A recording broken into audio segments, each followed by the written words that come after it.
আসসালামু আলাইকুম। আজকে আমি দেখাবো পুলি পিঠা কিভাবে বানাবেন সেই পিঠার রেসিপিটি। তো এখানে পানি নিয়েছি, পরিমাণ মতো লবণ দিয়ে দিলাম। তো পানিটা বলক উঠায় নিছি। তো এখন আটাগুলো দিয়ে দিচ্ছি। তো এটা ফ্রিজের আটা ছিল, এটা অনেকক্ষণ নাড়াচাড়া করতে হবে। এটা ভালো করে নাড়াচাড়া না করলে আটাটা কাঁচা থাকবে। তো আমি কিছুক্ষণ সময় নিয়ে এটা নাড়াচাড়া করে নিচ্ছি। তো এখানে তিল, নারিকেল, গুড় আর চাল ভাজা মিক্সার করা আছে। ঢেঁকিতে পাড় দিছি, বা কেউ সামঘাইনিতেও পাড় দিতে পারেন। তো এখানে দেখতে পারতেছেন আমি আটাটা খুমির করে নিয়ে নিছি। তো এখন আমি রুটি বানিয়ে নিব। তো আটাটা কিছুক্ষণ সময় নিয়ে হাতে ভালো করে বেলে নেবেন, কারণ আটাটা যত বেলানো হবে তত রুটিটা ভালো হবে, পিঠাটাও সুন্দর হবে।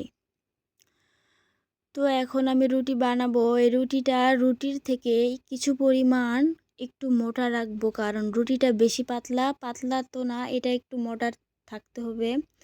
মোটা থাকলে পিঠাটা সুন্দর হবে। তো আমার রুটি বানানো প্রায় শেষের দিক। আটা ফ্রিজে থাকার কারণে অনেক সময় আটা খুমির করার পরে রুটি বানিয়ে শান্তি পাওয়া যায় না। তো এই আটাটা অনেক সুন্দর হয়েছে খুমিটা, তার জন্য রুটিটা দেখতেই পারতেছেন কত সফট হয়েছে। তো এখন আমি আমার কাছে মেশিন ছিল, তার জন্য আমি এটা দিয়ে কেটে নিব। তো আপনাদের কাছে যাদের এরকম ধরনের কাটার জন্য মেশিন নাই, তো তাদের জন্য আমি দেখাবো হাতে কিভাবে বানিয়ে নেবেন, ডিজাইন করবেন। তো আমি সেই প্রসেসিংটাও দেখিয়ে দিব। তো ভিডিওটা স্কিপ না করে পুরো ভিডিওটা দেখবেন। তো এখানে আমি সেই নারিকেল, তিল, গুড় আর চাল ভাজার মিক্সারটা এখানে দিয়ে দিচ্ছি।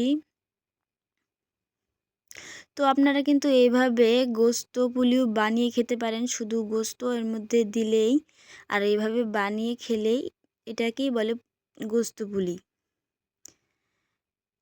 শুধু এখানে থাকে তিল, নারিকেল এগুলো, আর আর গোস্ত পুলিতে থাকে শুধু গোস্ত, আর সব প্রসেসিংটা একই। তো দেখতে পারতেছেন এইভাবে হাত দিয়ে ডিজাইন করা যায় খুব সহজে। তো আমি আরেকটা দেখিয়ে দিচ্ছি।